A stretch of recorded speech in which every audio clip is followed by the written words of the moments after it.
జై గురుదత్త. శ్రీ జ్యోతిర్వాస్తు విద్యాపీఠంలో ఘనంగా దత్త జయంతి ఉత్సవాన్ని నిర్వహించడం జరుగుతూ ఉంది. ప్రతి సంవత్సరం గురుచరిత్ర పారాయణ పురస్సరంగా సప్తాహ్నిక దీక్షలో, త్రయాహ్నిక దీక్షలో భక్తుల ద్వారా గురుచరిత్ర పారాయణాన్ని నిర్వహించి చిట్ట చివరి రోజున మార్గశిర శుద్ధ పౌర్ణిమ రోజున అత్యంత వైభవోపేతంగా దత్త జయంతి ఉత్సవాన్ని నిర్వహించడం జరుగుతుంది.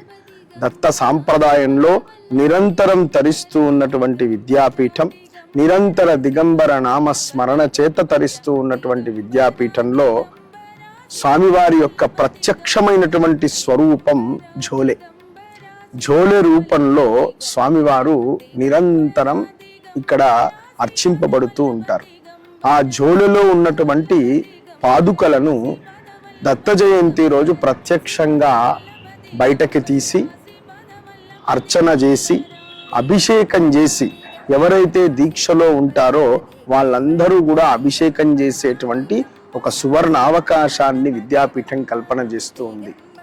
ఆ తర్వాత ఆ పాదుకలను ఊరేగించి ఆశ్రమం చుట్టూ, దేవాలయం చుట్టూ అత్యంత భక్తి శ్రద్ధల చేత, సంకీర్తనల చేత ఊరేగింపు కార్యక్రమాన్ని నిర్వహించి గురు పాదుకార్చనను నిర్వహించుకొని చిట్ట చివరగా ఆ రోజు ఆశ్రమానికి సాయంకాలం ఎంతమంది విచ్చేస్తారో అంతమంది తలపైన గురుపాదుకలను ధరించేటువంటి భవ్య దివ్య అవకాశం మన విద్యాపీఠంలో మాత్రమే ఉంది.